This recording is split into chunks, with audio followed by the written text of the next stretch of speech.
the Spirit of Unity's online ministry. My name is Reverend Alicia-Leslie, and today we are continuing our Year in the Bible.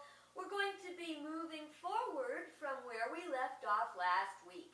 Where did we leave off last week? Well, God had just finished creating all the world and the firmament and the stars and the moon and the creatures and everything, the waters, and what was he doing? He said it was all good and decided to take a rest. Did you take a rest this week? You know, it's a real blessing if you do. So we all want to know, what happens next? Well, I'm so excited to tell you, in case you're not familiar, what happens next is that God is going to create animals and birds and bees and Adam and Eve and what you're saying? Didn't he just do that last week? Well, we got to back up and remember, Genesis 1 talks about the conceptualization, the gelling of the divine ideas that were to manifest as the world around us that we know. So, you're going to have to kind of suspend your nitpicking for a minute here and let us move forward and learn what we can learn from this wonderful story. When we talk about moving from the conceptual idea to the manifestation or the expression, when we talk about expressing, it's pressing into manifestation, going from a form of, from thought to idea to thing, to material thing. This is what we're talking about in Genesis 2. Let me give you a simple example. If you decide you're starting to think, you're a little hungry, I think I want a cake. You might have a thought about hungry, what do I want? Hungry, maybe I want a cake. And then that thought starts to solidify. What kind of cake? Is it going to be chocolate? Is it going to be vanilla? Maybe is it going to be lemon?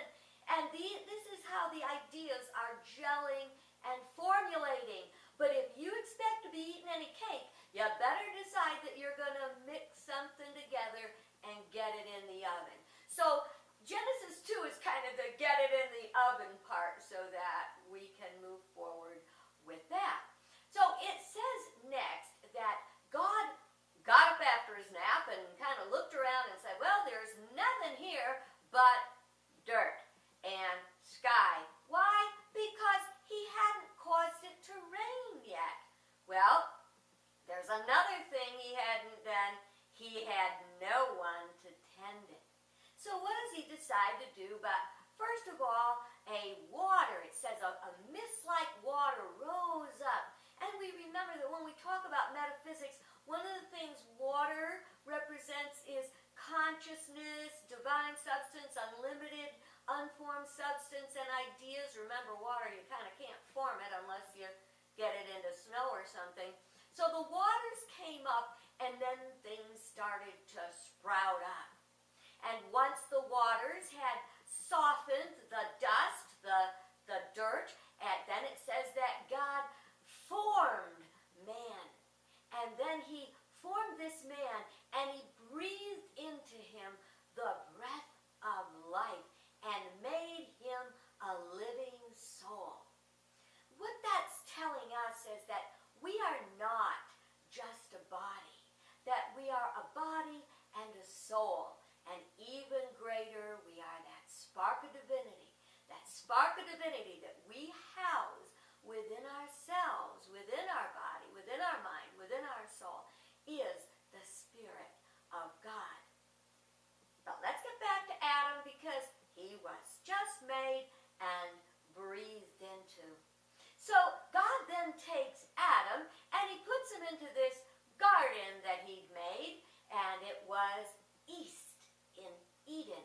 Now when you talk about direction in the Bible, whenever you say east, that means closer to God, and when you say west, that generally means going farther away from God. So it's one of the little tricks about metaphysical Bible interpretation. Not only that, as you go along, you're going to see how it works in many aspects of your life in interpreting your life. So he plants Adam, which Adam, by the way, it comes from Adama, which means the ground, the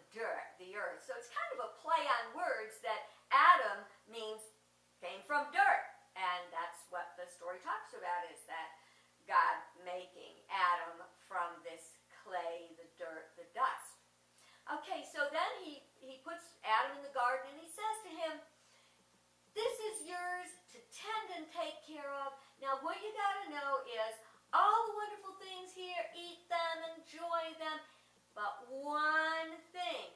Don't touch that tree over there, which is the tree of the knowledge of good and evil, blessing and curses. Because if you eat from the fruit of that tree, surely you will die. So Adam took that to heart and got about his tending. And after a while, God said, Adam needs a helper. Well, who will a helper be for him? And he said, it is not good for man to be alone. And so he created, can you fill in that blank? Do you know what happens next? Yeah? Well, if you're saying Eve, guess what? You're wrong. Go back and look at the Bible. What he does is he creates all the animals and birds and everything, and he brings it all to Adam to name. Now this is really important because metaphysically the word name means nature of. So Adam, the newly formed man that is a living soul, is naming or giving a nature, declaring a nature to each one of these things. Charles Fillmore said, whatever we recognize something to be, that is what it becomes for us. And this is because of the naming power in man. Now, because it's the naming power of man in man, that doesn't mean it's a perfect power. It is a step in starting to understand things. For example, when I was a young girl, I named kidney beans as evil. I mean, look at them. They look like kidneys, for God's sake. One day I went to my aunt's house and she was making hot dogs, and guess what? Kidney beans. Well, I didn't want to eat those kidney beans, but I didn't want to tell her no either, because she said if you don't clean your plate, which she said to all of us, my cousins and my sister and I, you don't clean your plate, you don't go outside and play. Well, I wanted to go outside and play. So what did I do? I slid those little kidney beans into my pocket when nobody was looking. And after my plate was clean, I said, may I please go to the bathroom? And I went to the bathroom and I ditched those kidney beans and I was off. Now, that's because kidney beans were named evil by me. As I matured and I grew, I found that kidney beans are not only pretty tasty, they're darn good for you and very helpful since I became a vegetarian.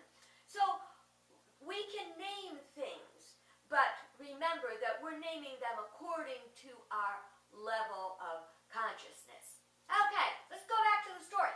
So God makes all these creatures, he forms them, they were already created in divine substance, divine mind, formed, gelled, and he manifested them, and he brought them to Adam, and Adam named them. Now there were to be a helper for him, but no matter what he brought to Adam and Adam named, nothing was working out as a helper. So God said, what am I going to do now? Well, then he got a brilliant idea, probably one of his better ideas. He caused a deep sleep to fall upon Adam. And then he slipped out a rib and he made Eve. Now there's a couple things that are really important here, great life lessons for us. Number one, he put Adam to sleep. Sometimes we have to put our logical, rational mind to sleep that something wonderful could happen. Because if God said to Adam, hey, let me reach in and grab a rib, I'm going to make you a partner. No matter how gorgeous she was going to be, Adam probably would have said, you got to be kidding, that's ridiculous, no one's taking my ribs, I need them all.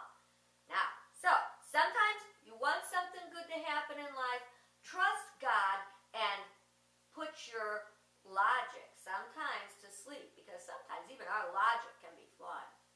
The second thing to remember is that God, the metaphysical interpretation, remember that God did not make Eve from a bone in Adam's head that she should but be above him. God did not make Eve from a bone in his foot that she should be below him, but God made Eve from a rib which is right next to his heart, that he may love her and they may walk side by side. That's a really important thing, whatever level you're looking at it. So now Adam has Eve, and this is a very important thing to the creative process, that Adam represents the thinking faculty, Eve represents the feeling. And in order to have anything, we must have both the thinking and feeling together, working together. I mean, after all, you need two people to birth a child. Let's go back to that cake for a minute. Anybody can have a thought of cake running through their mind, but the minute that cake, that thought of cake comes to our mind, the feeling of, I want that, that's going to taste really good, the thought and the feeling come together and we manifest. Ask yourself this about your own life. What have you manifested, and how has the thought and the feeling come together to do it? Now, another story we're going to get to down the way is, why was Adam first? But that's not a story for today.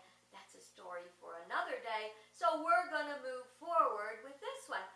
So now we have Adam and Eve, and you know, they're happy, and they have got now, between the two of them, the creative power, thinking plus feeling, idea, thought, expression, manifestation. Well, does that mean now they live happily ever after? Not. They still have a way to go. You know, when I had my babies, if we're God's babies in consciousness, when I had my babies, I remember holding them in my arms and thinking they were the most beautiful, amazing, talented, creative things, you know, since Adam, whatever. And I said, oh, I'm going to hold this baby in my arms, and I'm going to grow this child, and this child's going to grow up to be fill in the blank and wonderful and perfect and everything. And what happened is, those children grew up to be who they were going to grow up to be. They had their own thoughts, their own desires, their own plans, and mine, not so much. What I got to give my children, hopefully, was the importance of what it means to be loved and hugged and mothered and cuddled, and that they were raised by someone who loved them so much, even if that someone tended to may have flaws and make mistakes just like them. I'd love to think I was a perfect mother, but I didn't know better. But where was my heart? My heart was there. How can we not think that if we, as simple little beings, cannot love and want so much, and love our parents in spite of their mistakes, and love our children who love us in spite of our mistakes, and love them even in spite of their mistakes? That is this great bonding power called love. Don't you know that God's got that kind of love for you and for me too? Now, if we want to grow forward, we have to overcome something.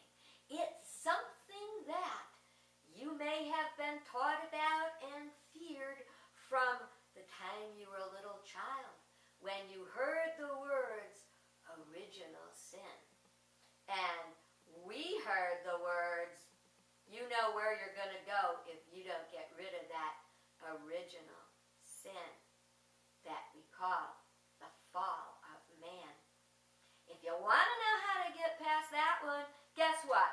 Going to have to tune in next week, because I've got a beautiful story to tell you, and probably a little different than you're accustomed to, of the fall of man and how to get up and get back on your path when you stumble. Until then, remember that the light of God surrounds you, the love of God enfolds you, the power of God protects you, and the presence of God watches over you. Wherever you are, God is, and all is well. God bless you, and have a great day.